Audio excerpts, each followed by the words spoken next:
Hello everyone, welcome back to the channel. It's been a few days since I recorded the previous video. In the meantime, the starter motor has arrived.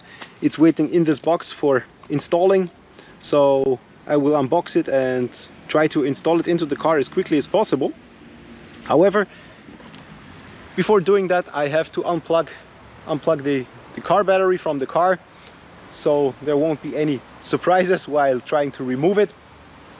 It is a fairly straightforward process. I've already opened the engine bay here. I hope that you can see the starter motor from here. Here's the solenoid, and right next to it is the starter motor, so I have to just loosen a few screws and then take it out from underneath the car. As I said in the previous video, I only have a car jack. I don't have a car ramp or a car lift, so therefore it will be rather complicated, or slightly more complicated than it could be, it should be, but I've done it a few times before. I'm sure that I will manage to do it right now as well. So that would be it for this short video in a video. Unfortunately, I have to say that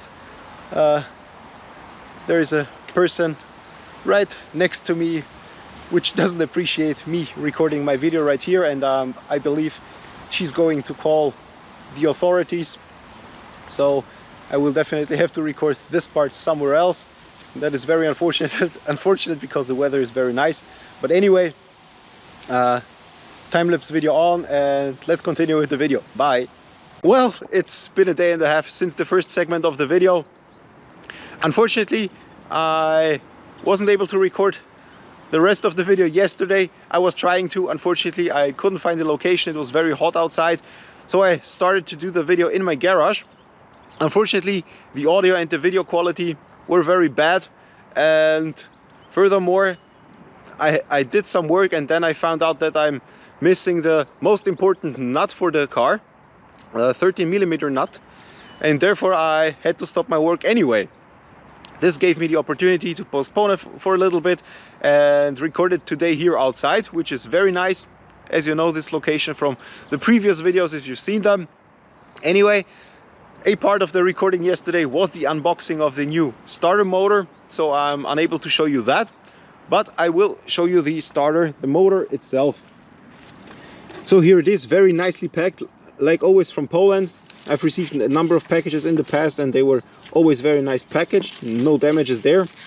Here is the warranty card, if I can open it quickly, and should something not work out properly, you can always use the warranty card to get a new starter motor.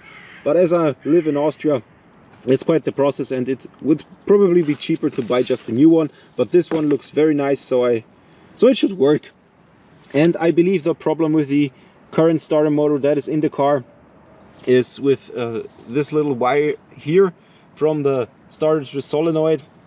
It is very used, and therefore maybe that's the problem why the starter motor doesn't work properly. So it's definitely time for a change. I am very thankful for one comment that I received on the last video. In order to have a lot less effort trying to start the car when it doesn't start, well, I jacked it up and used a hammer or a pipe to smash against the starter motor. That goes a lot easier. Just open the engine bay and use the hammer on the solenoid right there. It does work, but again, not a proper solution. So I'm going to change the starter motor today. Before doing that, I have to unplug the battery, loosen a few screws, and then the change can happen. So let's get started.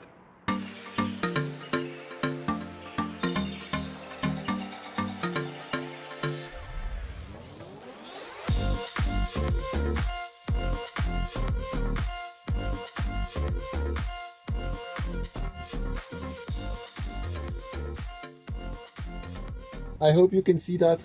That is the wire from the car battery, and this is from the starter itself, from the ignition. I'm sorry, ignition.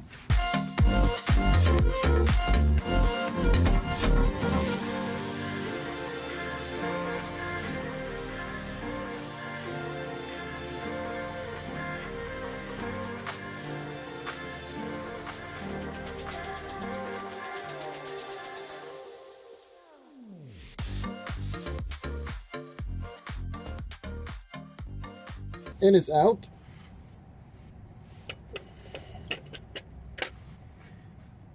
Now comes the most difficult part, I would say, fitting the new starter motor in this place. As you can see, there's very little space in here lying under the car without any car wrap or a car lift. So let's do that, and hopefully it won't take too long, because lying under the car like this is hurting my back very, very much. Okay, let's do that.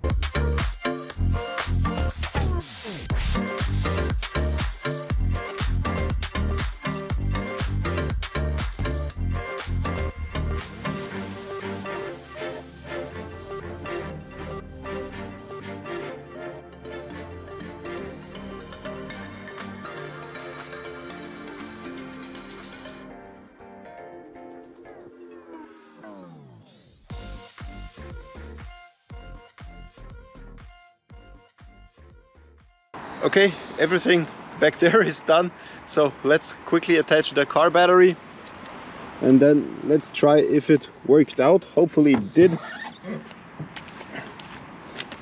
There's a little bit of everything in here, so forgive me for that.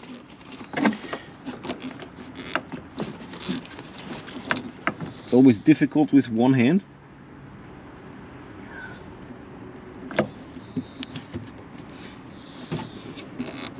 Just for the sake of trying, quickly attach it without anything else. Okay.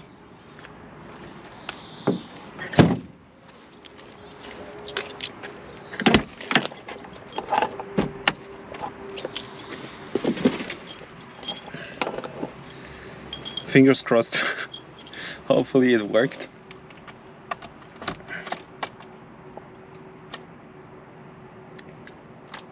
Unfortunately, it did not, so I must have done something wrong. Yeah, I have to think about it for a little bit. Yeah. See you in a bit. Bye. I tried now for an hour different approaches, reattaching it. Nothing seems to be working. I've now changed it to the original starter motor, and it doesn't start. I whacked it, it doesn't start. So that's not the best way to start the day, but I just wanted to keep you updated on this one. I am definitely very upset and disappointed. I was afraid of that. That's why I was trying to change it in my garage, because if this happened, I just could have pushed the car in its place. Now I have to push it home 1.5 kilometers in the worst possible way. I don't know what to say right now. I'm sorry. For now, that's it. See you later. Bye bye. Unfortunately, no solution worked, so I'm going to have to push the car back home. It's 1.5 kilometers. It's pretty far for pushing a car, so let's do this.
I had to run the car. I'm very much out of breath. It didn't work with the first try. It took a couple of them. Now I know how to do it properly, so if there is a next time, I know what to do. And that's it. Unfortunately, not the result that I was hoping for. I don't know if it's now the starter motor or something else. I'm sure one of you is going to be able to help me. Thank you for bearing with me for this long time, and see you in the next videos. Bye bye.